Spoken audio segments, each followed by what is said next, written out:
মহন্ত উপাধিৰ কোনগৰাকী অসম আৰক্ষীৰ শীৰ্ষ বিষয়া সিন্ডিকেটৰ লগত জড়িত আছে গৃহ বিভাগে স্পষ্ট কৰিব লাগে।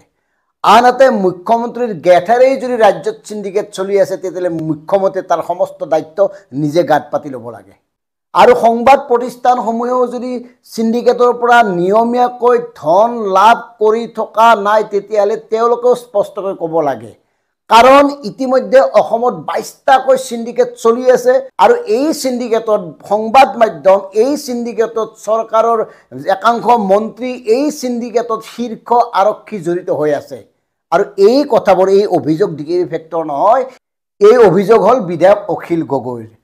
আৰু অখিল গগৈ সিন্ডিকেটৰ ধন নোপোৱাৰ বাবে এই কথাবোৰ কৈছে নেকি? এই কথাবোৰ বিচাৰ কৰিব লাগে। কাৰণ অখিল গগৈ স্পষ্টভাৱে কৈছে যে অসমৰ বাতৰি কাকতত বাতৰিসমূহত ভালদৰে সিন্ডিকেটৰ বাতৰি প্ৰকাশ নাপায়। কিয় নাপায়? ইতিমধ্যে ডিকেবি ফেক্টে পূৰ্বতে আমি জয়ন্ত বৰুৱা, অসমীয়া প্ৰতিদিন গোষ্ঠীৰ, স্বাধীন প্ৰতিদিন গোষ্ঠীৰ স্বত্বাধিকাৰী জয়ন্ত বৰুৱাক আমি মুকলিভাৱে প্ৰশ্ন উত্থাপন কৰিছিলোঁ যে আপোনালোকে নিয়মীয়াকৈ সিন্ডিকেটৰ ধন পায় নেকি? যদি নাপায় কিয় বাতৰি কাকত বা আপোনালোকৰ প্ৰতিষ্ঠানত সিন্ডিকেটৰ বা বাতৰি নাই? কিয় নাই? এই কথাবোৰ আমি স্পষ্টভাৱে সুধিছিলোঁ, কিন্তু তেখেতৰ পৰা আমি সদুত্তৰ নাপালোঁ। আমি এতিয়াও সন্দেহ কৰোঁ যে সিন্ডিকেটৰ ধন নাপালে সিন্ডিকেটৰ বিৰুদ্ধে সৰব হোৱা সংবাদ মাধ্যমসমূহে শেহতীয়াভাৱে সিন্ডিকেটক লৈ যি নিৰ্লিপ্ততা অৱলম্বন কৰিছে সেয়াই প্ৰমাণ কৰে যে অসমৰ সংবাদ মাধ্যমসমূহে সিন্ডিকেটৰ পৰা নিয়মীয়াকৈ ধন পায়। যদি নাপায় কোনোবা এজন সম্পাদক, কোনোবা এজন মালিকে মুকলিকে কওক। কাৰণ অখিল গগৈ ডাঙৰীয়াই বাৰ বাৰ সিন্ডিকেট সম্পৰ্কে মুকলিকৈ অভিযোগ উত্থাপন কৰি আহিছে। তেওঁ বাৰে বাৰে কৈছে গোলাঘাট, মৰিয়নি ক'ৰ পৰা কেনেকৈ বাৰ্মিজ চুপাৰীৰ লেনদেন হৈ আছে, সিন্ডিকেট চলি আছে, কেনেকৈ কয়লাৰ সিন্ডিকেট চলি আছে, মৰণাস্ত্ৰৰ সিন্ডিকেট চলি আছে, ড্ৰাগছৰ সিন্ডিকেট চলি আছে, তাৰ পিছতে কিন্তু কাৰো সাৰ সুৰ নাই। অখিল গগৈ কালি কোৱা কথাবোৰৰ ব্যাপক ৰূপত সকলো সংবাদ মাধ্যমে প্ৰচাৰ কৰা নাই কিয়? ইয়াৰ পৰা কি বুজায়? অখিল গগৈ স্পষ্টভাৱে কৈছে আজি কিন্তু অসমত 22টা সিন্ডিকেট চলি আছে। 22টা টিভিত বাতৰি কাকতবিলাকত ভালকৈ নুলিয়াব। মানে বাতৰি কাকতসমূহত সিন্ডিকেটৰ বাতৰি নোলোৱাৰ কাৰণ কি? আনহাতে অখিল গগৈয়ে উল্লেখ কৰা অসম আৰক্ষীৰ মহন্তৰ উপাধিৰ শীৰ্ষ লোকজন কোন? মই কৈছিলোঁ যে অসমৰ এই যিটো চুপাৰী সিন্ডিকেট, এই চুপাৰী সিন্ডিকেটটো চলাই দুজন মহন্ত, এজন পুলিচ মহন্ত আৰু আন এজন সিন্ডিকেট মাষ্টৰ হৰেণ মহন্ত।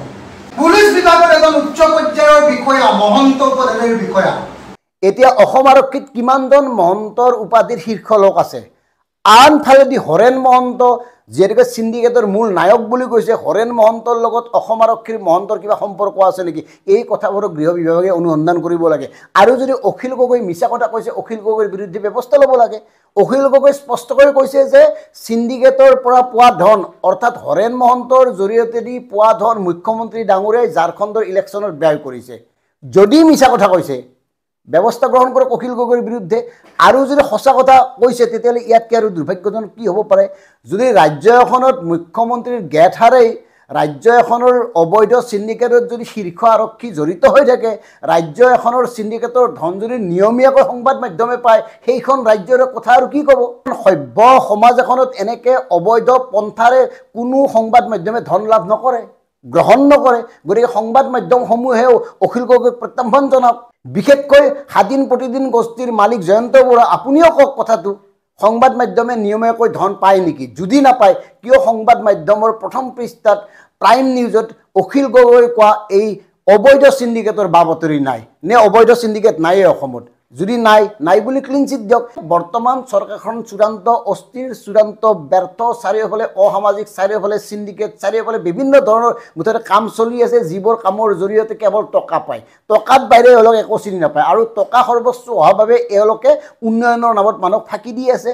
গতিকে আমাৰ শেষত এটা স্পষ্ট কথা, অখিল গগৈ ডাঙৰীয়াই কোৱা কথাবোৰৰ যদি বাস্তৱতা নাই, ভিত্তি নাই, যদি তেওঁ মিছা কৈছে তেতিয়াহ'লে তেওঁৰ বিৰুদ্ধে ব্যৱস্থা লওক। আৰু যদি সঁচা কৈছে তেতিয়াহ'লে গৃহ বিভাগে স্পষ্ট কৰক অসম আৰক্ষীৰ মহন্ত উপাধিৰ শীৰ্ষ বিষয়াগৰাকী কোন? আৰক্ষীয়ে স্পষ্ট কৰক এই হৰেণ মহন্ত কোন?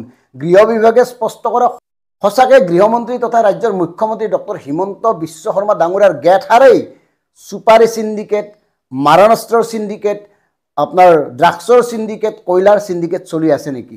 ধন্যবাদ।